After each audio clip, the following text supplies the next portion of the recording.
Fi di Emily. Fi di Jon. A dyma ci ni Maggie. Wnaethon ni benderfynu gwerthu popeth gan gynnwys ein tŷ a prynu hen safle carafanau ar darn o dir yng Ngorllewin Cymru. Bore da! Diwrnod newydd lan fan hyn ar y safle. Mae'r glaw wedi dod a mae'r tywydd yn pretty uffernol, ond rhaid ni dal ati.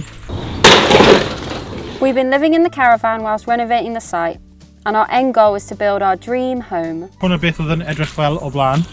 And along the way we've had our highs and we've had our lows. I mean, I don't think it's really worth £3 if they haven't even lasted a week. Yeah, a bit of a setback on we'll work it out. Felly dilynwch ni dros y flwyddyn nesaf wrth i ni Adeiladu'r Freuddwyd. So let's go back to the start before all the smashing, breaking and building. This is our story and why we've decided to buy the land. Right, you ready? Yeah. You ready? You barod, Maggie? Barod? Yeah, so Jon and fi, originally fi o Llanymddyfri. So I'm Emily and I live in Cynhedra. I grew up in Wiltshire, but I do class myself as Celtic. I have a Welsh mum and half my family is from Ireland, so those two parts of my life have been really big within my family. And then I moved to Wales when I was 19 to study photography at uni, which is where I met Jon. Achos mae teulu fi wedi dod o'r Cwm Gwendraeth, fi'n credu mae fe neis nawr i dod nôl fan hyn a wedyn fel i showing off beth sy'n gael yma. Fi'n credu mae fe'n bach o cornel o Sir Gyfyrddin sydd wedi colli. Do you remember the day that we first met? Yeah, you were in the hall, like in the student halls, literally opposite me. So me and Katie, we came and we knocked on your door and I was like, hi, I'm Emmy. And I wasn't ready for all that. And you just looked at me. And closed the door. And just closed the door in my face. Didn't say anything, you were completely expressionless.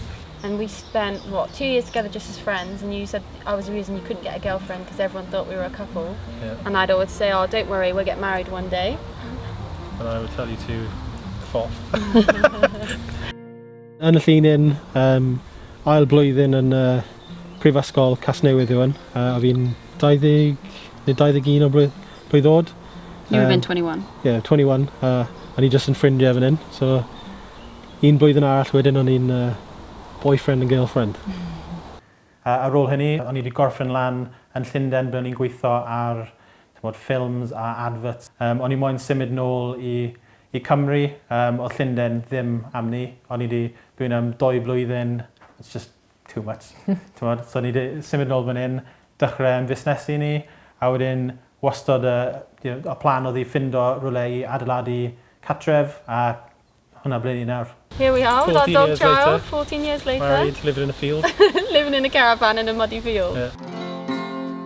Ar ôl gwerthu popeth, dyma lle ni'n byw nawr. Wnaethon ni prynu hwn am £1,500 ar y lain. A'r cam cyntaf i ni oedd sbrwso lan y carafan i wneud yn bach mwy cartrefol. And as you can see, it looked very old and dated, not quite our style, so we gave it a little revamp. Tynnu ni gyd o'r bathroom mas achos oedd e gyd yn mouldy. Trisio'r llawr a peint o popeth yn wyn. We got rid of the ugly but convenient Velcro curtains. Okay, I'm just going to start pulling out all the curtains. And handily, they're all on Velcro. Ac oedd yn barod am frenhines. Brenhines Maggie. Costodd y renovation £400.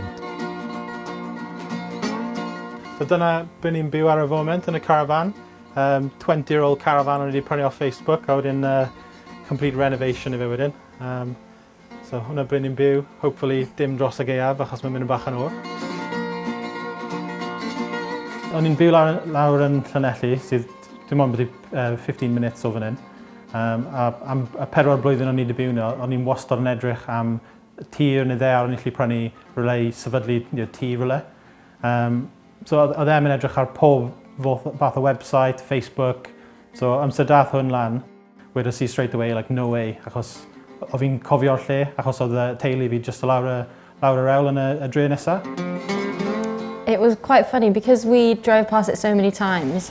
We had only seen the bit on the side of the road that looked like a horror movie. And Jon was so against it, so I really had to try and persuade him to come and view it. And we kind of had a look around the caravans and were a bit like, what are we doing here? And then as we walked around the back of the land and saw the view, we could kind of envision straight away we could imagine living here, and especially because it's so quiet. And it's so peaceful, we just kind of stood there and looked at each other and just knew this is where we wanted to live. So blyn ni'n cerdded lawr I nawr, hwn yw'r golygfa a'r cefen y tir. So mae 2.5 acres dyn ni wara gyda. So ni wedi bod yn brysur yn glanhau a torri nôl gyd o'r hen coedwig a'r gwair. So chi'n gallu gweld nawr mas i'r view i'r gorllewin. Y plan lan fan hyn yw i byw y breuddwyd, build your own house, nice west-facing sunset pob nos, campfire, log burner, cerdded y cib at yr lle, mortgage free, Bydd tree cabin yn y diwedd, hot tubs, your log burners, sauna, a wedyn just a lot well o view o fan hyn wedyn. A wedyn falle bach o glamping i ddod â arian mewn wedyn. So yn y dyfodol ni moyn adeiladu tŷ, forever home ni. That's the plan. The biggest job we had when we got here was emptying the caravans, and we didn't realise just how much stuff was in there. We have done so many trips in our van to the recycling centre, and we've still got so much more material we need to get rid of. And this is just, you can see 3 caravans here, and there's another one deep in the woods as well.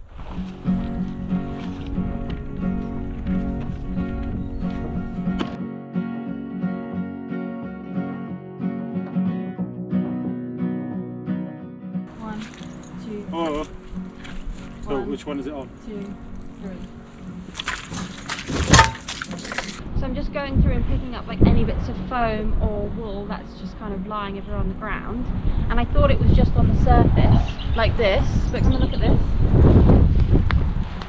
It is buried. There's loads of it under here. It's quite deep. Yes. All under here. Yeah. Not ideal. Felly amser I graco ymlaen. First things first, mae rhaid ni doi lawr y hen carafanau I greu lle ar y maes I gael bach o fresh start. So mae tipyn I wneud. Mae rhaid ni cael gwared o bopeth o fewn y carafanau cyn bod ni'n gallu bwrw nhw lawr. So ni wedi cael wythnos brysur eto. Ni ar carafan rhif 2 nawr yn torri nhw lawr.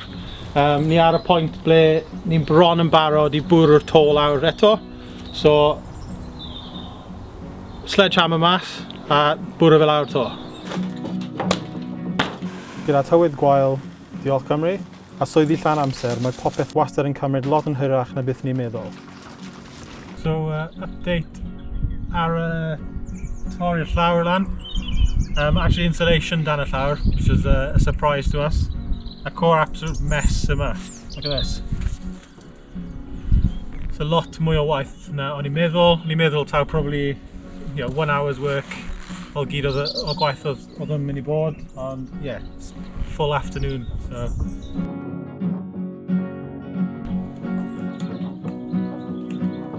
The aftermath. Jon has not survived. Her back is killing. Just got this last bit left to do. A mess this is.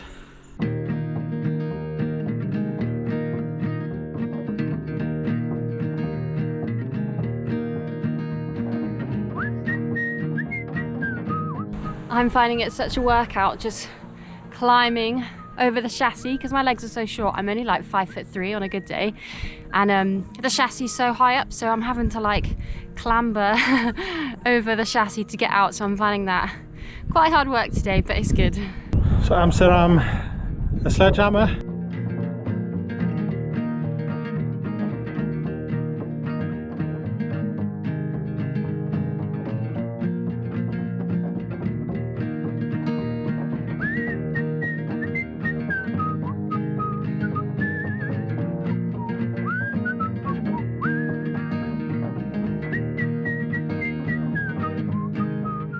So I just got back from a dog walk with Maggie. And look how much Jon's got through.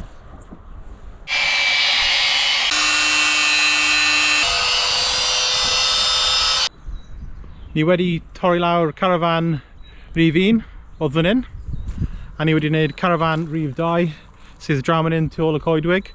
Nawr ni'n barod i symud yno i'r trydydd caravan.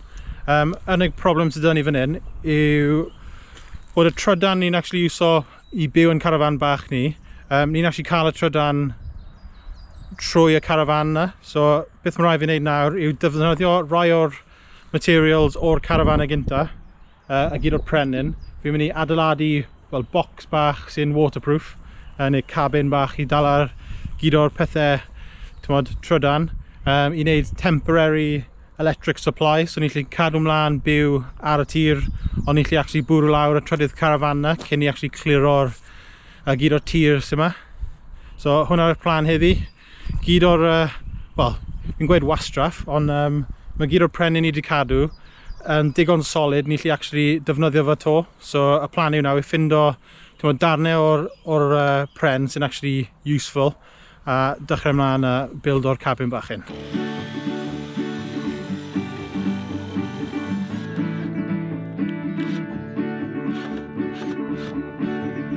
Ond dyma ni, bron wedi gorffen torri lawr y 3 caravan yn barod am y her nesaf i dechrau adeiladu'r freuddwyd. The sun is shining. It is a great day to finish ripping down the last caravan. Woohoo!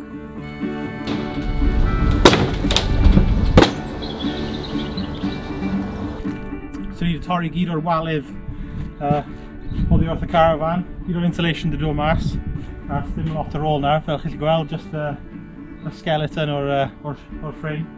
So y plan nawr, ni'n mynd i bwrw fe lawr, a wedyn bydd y to lawr ar y llawr wedyn, so ni eisiau tynnu fe eisiau. Caravan rhif 3, done. So be ni wedi gwneud hyd yn hyn, ar ôl gwario 90,000 o bunnau ar y tir, ni wedi prynu ac adnewyddu'r caravan fel cartref dros dro, dinistio'r hen carafanau oedd ar y safle, ac wrth gwrs cyflwyno Maggie i gwmwendraeth. It's funny because we're living in a caravan and we've had the least amount of space and money we've ever had, but we have honestly never been happier. And it's made us realise that you can think you want all these things when you're younger, but you kind of get it and you realise maybe it's not for you. So the fact that we're living in a caravan and we've never been more happier, we know this is like exactly what we're meant to do. I think we're living the dream anyway. So fi'n siŵr bod chi'n meddwl faint mae'n costi i wneud prosiect mor fawr o hyn. Well, stay tuned ar gyfer y pennod nesaf i ffindo mas. £285. How good is that? So yeah, copper is the king as far as the metals go. You can get you some snacks now.